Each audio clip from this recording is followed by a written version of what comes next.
So, yeah, the film is very interesting. I really enjoyed it, actually. It's an interesting mystery. I'm curious, how did the project originally come about? Funny you should ask. That's got a handful of answers. The biggest answer is we started making movies when my son Jason, who actually plays one of the characters in the movie, was a boy in middle school. He hated to write reports and got permission from his teachers to make movies instead of writing reports. So when he was in Latin class, for example, he instead of writing a report on Mount Vesuvius and the destruction of Pompeii, he wrote and filmed a talk show episode in which he was the host, a Roman citizen, and all of our friends and family members who were into like community theater were wearing sheets as togas, and Jason was interviewing us about the eruption of Mount Vesuvius. So we've been making movies as a family for like decades. And then in, I don't know how long ago it was, like 10 years ago, I started writing books, and I had the idea, I had an idea for a movie, but it was just an idea, and I could not get any further than just the broadest concept.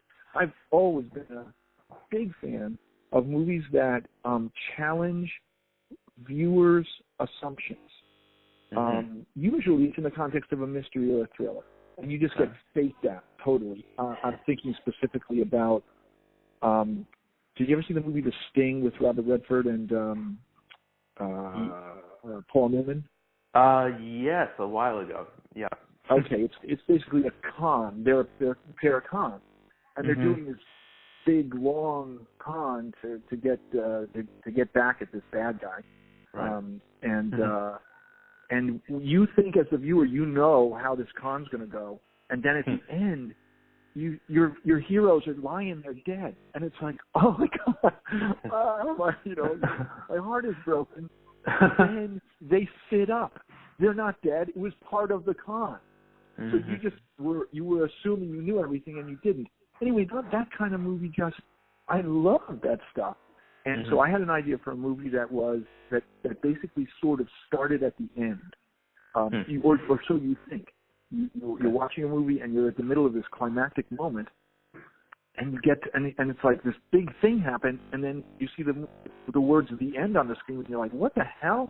We just started the movie, and then you pull back and see that you were actually watching a movie inside the movie. The characters in my movie were watching a movie, and you just didn't know. So that's all I had for a concept for like years, and I wish I could remember what moment or when it was that I just had this realization.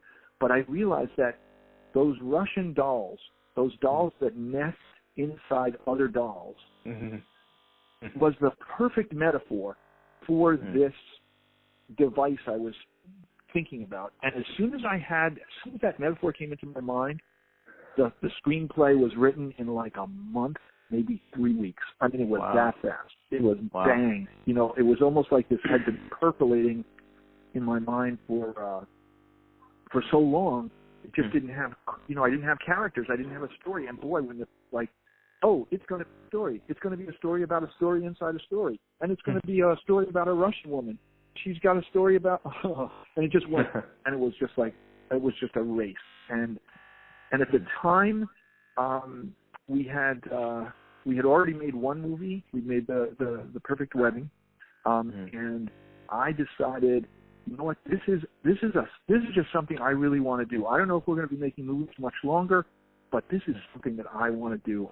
So I took our experience with the Perfect Wedding, and I just ran with it. I just wanted to do it. It had been nagging at me for so long. That's awesome, and I'm glad it was made. Tell me what it was like working with this great cast. I got to tell you, as a writer, especially, I've written 4 books. My wife has written over 50, so we are experienced in the art, the work of being a novelist. And that is such a solitary pursuit. Mm. You just go into your own little world, you sit in front of your computer, and you make up your world, and everybody does what you tell them to do. In a movie, the collaboration is vast. And as a writer, especially somebody who really likes dialogue, oh my God, Randy. It is so great. It is so great. You write something and you know it's good, but I am a terrible actor. Oh my God, you can see me in these little movies that Jason made back when he was a little boy. Oh my God, I am horrendous. But I know dialogue. I can write dialogue. And so I write something that's really good. I can't say it to you. I can write it down and I can give it to you. And if you're a good actor, it comes out better than I even imagined. And that happens in this movie over and over and over. Whether it's a funny line like that, girl, you better get yourself right with Jesus, which brought down the house in Worcester. We were at a film festival in Worcester, the Q-Flix Film Festival. Oh my God, the place erupted in laughs. Or something like, I don't know if you remember, but Christine Sutherland, who is the mom in Buffy the Vampire Slayer, who is such a nice person and so smart, such a good actor. Right. She was in a couple of scenes with the lead, played by my daughter Melanie, who's another she's. I don't know where these kids get this talent. It is not for me, but boy, she can really act. So she and Christine are in this scene, and they are just, they're basically the mom is trying to get the daughter to acknowledge the fact that she has to get on with her life. Right. And these words that I wrote, I knew they were good, and Christine just she just elevated them. Oh my God. So what was it like working with them? It was the greatest. It was just the greatest. And there's a scene where Christine's she doesn't have much to do in this scene. It's a scene where her daughter, Viola, first meets Faith, who actually becomes a sort of a love interest in the story. And they're just they're talking after dinner. And Christine, this is a low budget effort. We're moving quickly, and everybody knows that we don't have a lot of time for a lot of takes. So Christine does the scene, and she knows the camera's on her, and at the end of it, I'm saying we're just about ready to wrap up, and she says, "Oh, can we do that one more time?" And I got to tell you, Christine's not a diva. It's not like, you got to get me right. You got to come in here and do the makeup again. Nothing like that. This is like, this smart woman knew there was something else in the scene that she could bring it, and she hadn't found it quite yet. And I was just so happy to do it again. And there it was, this little tiny moment that she shared with the mother of Faith. Basically, these two moms are setting their daughters up, and they're trying to do it in a subtle way. Okay. And the daughters really, really belong with each other, and the moms know that. But they've got to be very careful about it. The story. As a parent, you can't drag your kid into a relationship. So this little tiny moment that Christine shared with the mother of Faith was just, oh God, Randy, it is it is just the best. Nice. I'm just sitting there behind the monitor. I had nothing to do with it except going with my smart, talented actor who told me there is something else here, and I will find it, and she did. It's great when you can collaborate that way, that powerfully. It's really it shows on screen. It's really Yeah, I'm curious.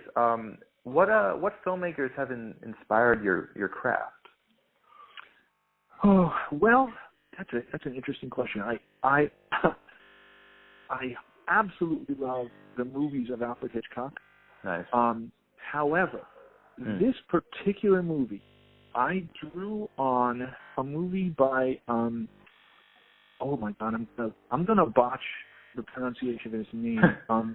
M. Night Shyamalan. Is that correct? Shyamalan. Yep. M. Night Shyamalan. Yeah. Yeah. He did a movie. The big one was The Sixth Sense. Right. That was the monster. No, it's not a monster movie. It is the biggest one of his. But then he did a movie that I adore right afterwards called Unbreakable. Oh, sure. And definitely. Oh my God.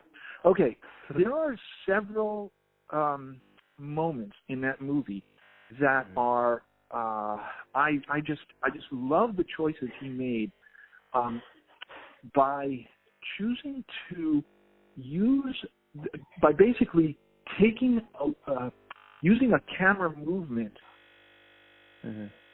to extend the scene instead of doing a more traditional. We're going to do the scene. We're going to take the scene in 5 different shots. We're going to take a wide shot. Then we're going to take a kind of a medium shot of person 1, and then a medium shot of person 2, and then a close up of person 1, and then a close up of person 2, and we're going to edit the movie in a kind of a traditional way for this conversation. Right. What Shyamalan did in Unbreakable, not all the time, but frequently, was instead of that, he actually let the camera roll, and he panned back and forth between the characters. And you've got a real, to me, I love actors. God, I love them. I just think they're the best. They do things I can't possibly do, and it's just the whole ball game to me if you've got a really good actor. Okay. This kind of filmmaking allows actors to play a scene and also allows a cinematographer to linger on an actor in the moment. Not just the moment where they're speaking, but the moment where they're reacting to something that has been said to them. It also uses the camera as a way to, when things are going on outside the frame, that in a good movie are part of that world that you're creating. Right. And the camera is what allows you to see what else is out there. And you can make these assumptions. I mean, at the very beginning of the movie, there's a gunshot.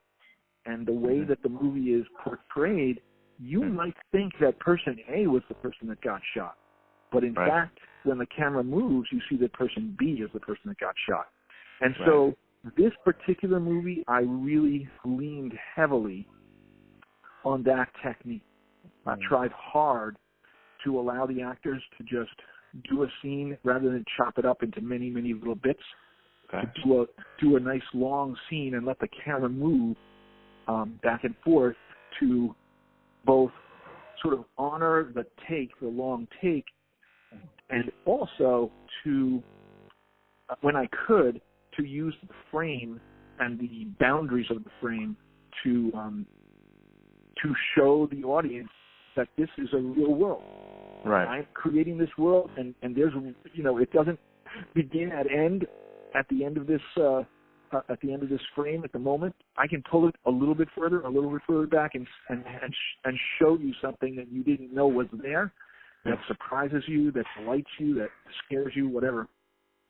So that was, I guess I'm going to go with M. Night as my all right, as the person who influenced this one. It's a great choice.